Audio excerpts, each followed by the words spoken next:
E aí, pessoal, tudo bom? Oi, Natália! Vamos tomar um cafezinho? Sente aqui, vou tomar café. Com certeza, com licença. Como é que tá lá? Tá no evento lá? E aí, como é que tá o evento lá? Nossa, gente, uma correria. Consegui fazer uma pausa agora, mas o pessoal tá me cobrando, tá esperando lá. Voltando a falar das músicas ali, falta a música baiana ali, né, galera? Ah, põe lá, é Não, você. de você colocando. Olodum tá rico, Olodum tá. Eita, ó, pergunta difícil é bom que a gente vai logo para a coordenadora, entendeu? Ele perguntou aqui por que tem que ter análise no currículo da licenciatura em matemática. Professora, deixa essa para ela que é coordenadora do nosso grupo. Ah, Ai, gente, é isso já. Obrigado. Nossa, gente, obrigada aí também. Você realmente não tem. Tudo bem, Não, mas é como você. não é disso bem. Pra você dar um depoimento. Ai, quando eu não dava depoimento, quando eu vim para cá, que eu fui realocada dentro da universidade, no departamento de matemática, eu nada tinha a ver com matemática. E como eu já era docente, eu poderia dar aula em cursos da licenciatura em geral, disciplinas de licenciatura, como didática, etc. Mas eu me neguei, porque eu já tinha toda uma especialização, um caminho todo avançado em pesquisa na área de filosofia, que era importante a gente trazer as questões filosóficas, e essas questões filosóficas eram tanto de cunho da educação propriamente dita, como de cunho da filosofia da matemática. E essa discussão começou a tomar vulto dentro do próprio departamento, em que as minhas perguntas iam direcionadas: bom, mas o que é importante? Qual é o cerne da matemática? Quando a gente tem todas as disciplinas matemáticas, qual é o cerne? O que é importante que me dá uma sustentação para compreender matemática? Fala assim, bom, matemática, o que é o cerne dela quando eu penso em matemática? Então, no PPG, nos importa mais problematizar a matemática do que tomá-la como um conteúdo a ser ensinado, né? Então, pensar desse modo, né, tomar a matemática desse modo, é pensar nos agentes de produção e modos de produção em que ela se dá, né? Quais são as implicações desses agentes e modos de produção para a cultura, para a sociedade, né? As abordagens também como ela é tratada, né? Tanto na educação matemática como em outros lugares da sociedade. E essas discussões avançaram a ponto de irmos no sentido de dar um passo além dessa formação, que era uma formação ou por cursos de especialização, ou aqueles cursos mais rápidos de formação de professores, e alguns eventos que o Luiz Roberto Dante organizava e realizava aqui em Rio Claro, em colaboração com a antiga SEMP, era SEMP, né? Com a antiga SEMP e assim sucessivamente. Então, nós, aqui em Rio Claro, foi se constituindo como um polo de discussão de formação de professores à medida que esses cursos aconteciam e que esses eventos chamavam gente do Brasil todo para cá. E essas reuniões é que, do meu ponto de vista, hoje, olhando para trás, é que trouxeram, que germinaram a possibilidade de se pensar numa pós-graduação em educação matemática.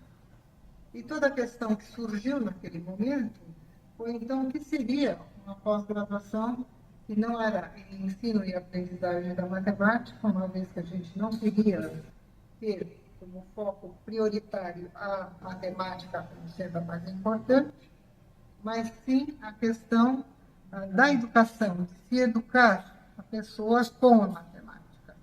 Aqui são 17 grupos de pesquisas ao todo que compõem parte desse programa em pós-graduação em educação matemática. Vários grupos se formaram de acordo com seus interesses.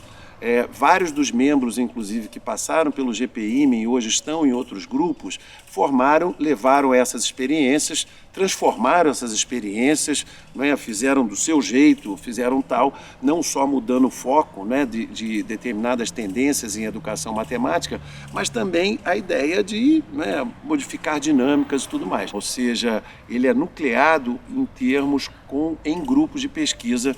Praticamente todos os docentes estão ligados a um grupo de pesquisa. Também tem sido interesse do programa, que inicia já no quadriênio anterior, mas que tem fortalecido as ações e a execução mais concreta, né, dessas ações, que é a política de ações afirmativas no programa, né, buscando um atendimento de alunos, né, e públicos com baixa representatividade dentro do programa.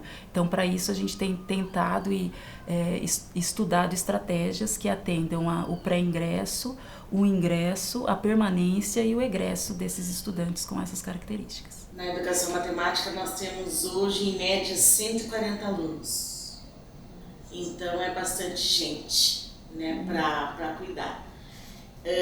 Na verdade, quem cuida da parte burocrática da vida dos alunos é a sessão de pós. Só que aqui eu intermedio isso, né? Eu faço a documentação, a gente tira as dúvidas aqui para não chegar muita pergunta na sessão, porque a sessão cuida do IGCE todo. Então aqui a gente minimiza muito o trabalho da sessão de pós, né? Tudo cai aqui. O que eu não sei, o que não dá para resolver, as questões mais burocráticas, daí é que chega na sessão. Senão já para tudo aqui. Olha, desde 2006, né, quando eu cheguei, eu passei por vários coordenadores, porque o mandato de coordenador são 4 anos. Então eu entrei quando estava no final do mandato do professor Marcos. Logo veio a professora Miriam, daí eu não me lembro quem veio. E assim, é interessante porque cada um tem o seu jeito de ser o coordenador, né? Mas o interessante também é que eles vêm cru para a coordenação. Então, assim, eu me sinto útil porque eu consigo fazer esse elo, né, do final de uma coordenação com o início da outra. Então, isso é bem gostoso. E os alunos, né, lógico. Então, o PPGEM eu acho que é muito bom, é um programa excelente, né? A gente recebeu a nota 7 recentemente, aí no último quadriênio. E eu acho que é muito legal porque a gente tem muita gente diferente, né? Tem muitos professores que têm ideias diferentes e trabalham em áreas diferentes, na tecnologia, na filosofia, na resolução de problemas. Mas todo mundo se junta, né? E a gente sempre está toda semana, na terça-feira, se reunindo, fazendo jornadas, participando dos SMENs, né? Então eu acho que esse senso de comunidade, de união é bem especial no PPGEM, é uma coisa que a gente não vê em outros programas aqui do nosso campus, por exemplo, mesmo, né? Fiz mestrado na área de matemática pura e aplicada, mas eu sentia falta de me especializar mais nessa área de educação matemática, né, de compreender mais como é que se dão esses processos de ensino-aprendizagem, porque no mestrado foi mais voltado para a matemática, né, a matemática pura e aplicada. Então, eu comecei a pesquisar, né, programas no Brasil que se voltasse para a educação matemática, e foi onde eu encontrei a Unesp. E daí, eu tenho um professor que é um grande amigo meu, que ele foi meu professor da faculdade, na graduação. Aí a gente tem estado trabalhando vários anos com populações indígenas, e daí ele foi estudante de mestrado aqui. Uma meta dentro dessa, que é característica também do programa, né, a formação de mestres e doutores não apenas na América Latina, como já acontece também há muitos anos, né? Desde que eu era estudante aqui no programa, a gente já tinha colegas da Argentina vindo fazer o doutorado, o mestrado aqui, mas agora tem sido também interesse nosso outros lugares do mundo, né? Por exemplo, esse quadriênio nós tivemos estudantes dos Estados Unidos, do Irã, da Angola, Moçambique, El Salvador. Então a gente tem ampliado esse atendimento a estudantes, né, de um modo geral. Eu acho que essas redes de internacionalização fazem toda a diferença que um programa seja diverso. Então, o fato de estar pessoas de África, pessoas dos Estados Unidos, pessoas como eu, da Colômbia, temos várias pessoas da Colômbia, porque não temos pós-graduação gratuita no nosso país. Então, essas oportunidades que PPG faz, ou como tal, as universidades no Brasil, públicas, faz toda a diferença. Bom, no doutorado, eu estou continuando na linha de formação de professores e na perspectiva da fenomenologia, né, que é uma postura metodológica, mas o meu foco principal é abrir compreensões sobre a diversidade de gênero junto com professoras e professores de matemática. Daí, durante o processo do doutorado, depois de ter feito o trabalho de campo, a gente o atalhou bastante para conseguir um estágio no exterior, e aí eu consegui ir para 2 lugares, para a Suécia e para a Finlândia, que ficam um do lado do outro na Península Escandinava. Então eu pretendo retornar e compartilhar um pouco, né, com os meus colegas, professores da rede municipal, dessa experiência, né, de fazer o doutorado, de fazer a investigação que eu faço, né, que é sobre a transição escolar do 5º para o 6º ano, que é algo que me inquieta e também inquieta alguns professores da rede municipal. Então, compartilhar os resultados da minha pesquisa e da minha experiência com eles. A minha pesquisa é bastante sobre isso, tentar abrir as compreensões com os professores para eles se abrirem à diversidade de gênero na sala de aula, né? Para eles se abrirem aos alunos, conversarem com os alunos. Então, eu estar na escola, eu sinto que isso é muito importante, porque eu posso ser a única pessoa trans que aquela pessoa vai ter como referência, né? Então, eu tô dividida ainda, mas eu quero muito trabalhar na escola por um tempo.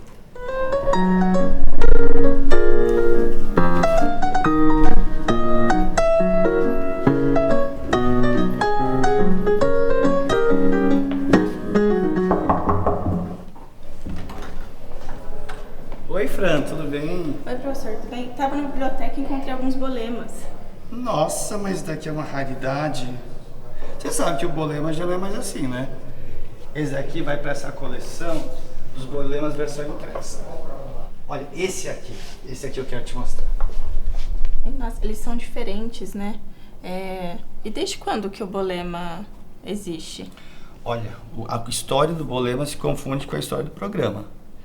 Ele foi criado em formato de jornal somente 1 ano depois que o programa nasceu, pelos próprios pós-graduandos na tentativa de publicar suas pesquisas, seus artigos, né?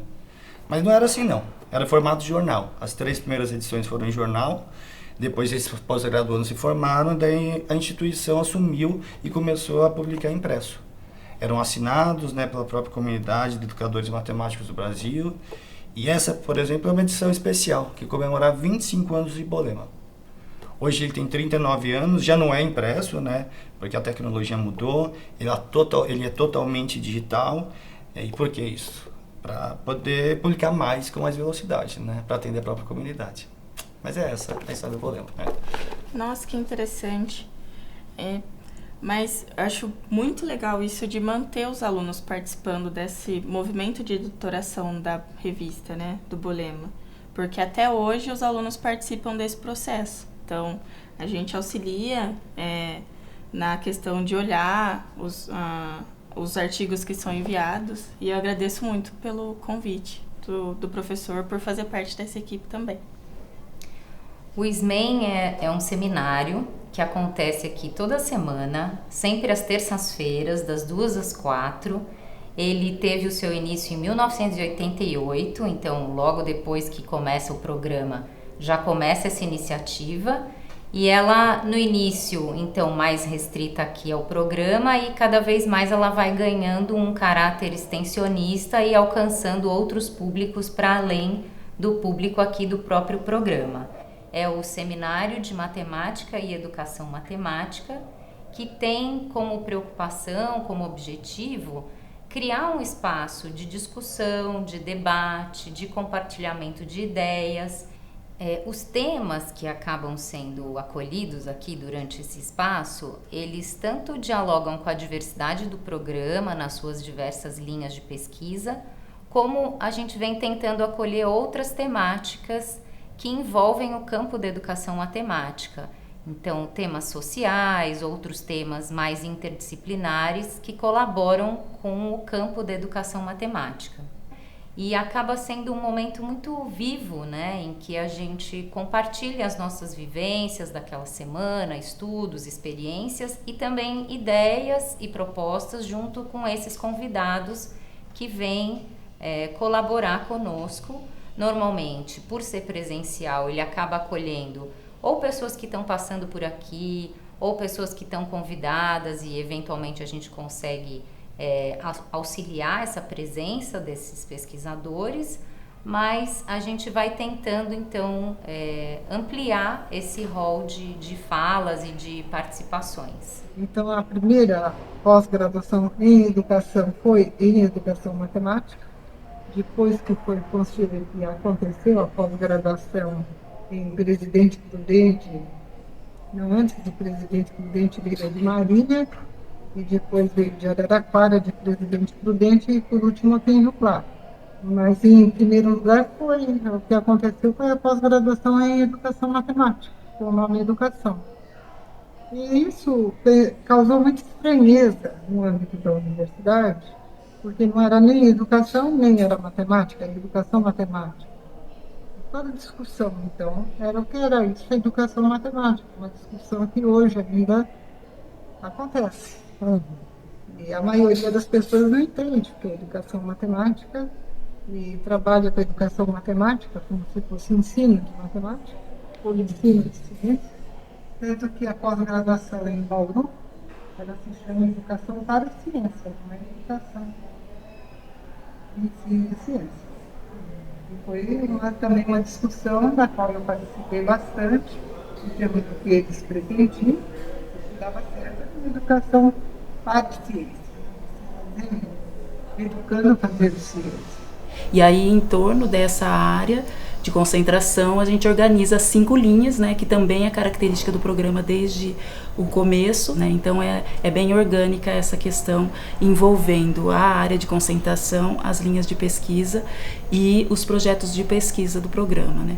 Mesmo que a gente vê um movimento, né, de professores e docentes acontecendo, né, no programa, entradas e saídas, né, a gente percebe que permanece esse interesse por essas linhas, porque o modo como elas ficaram e estão organizadas permite um permear assim, envolvendo essas perspectivas outras que vão aparecendo nas pesquisas dos docentes que estão aqui no programa.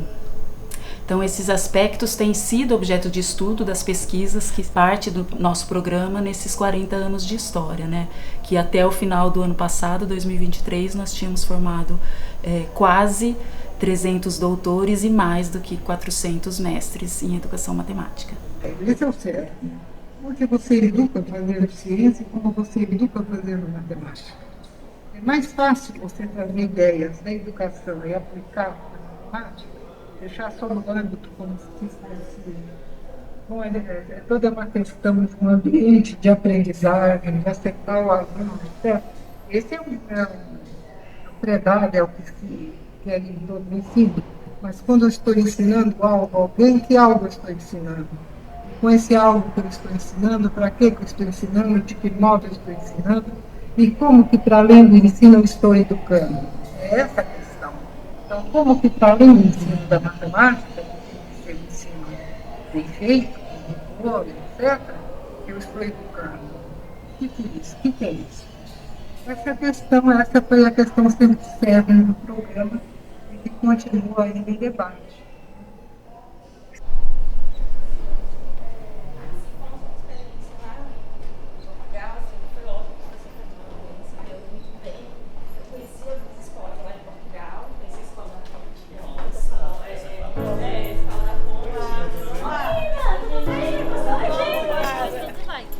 professor de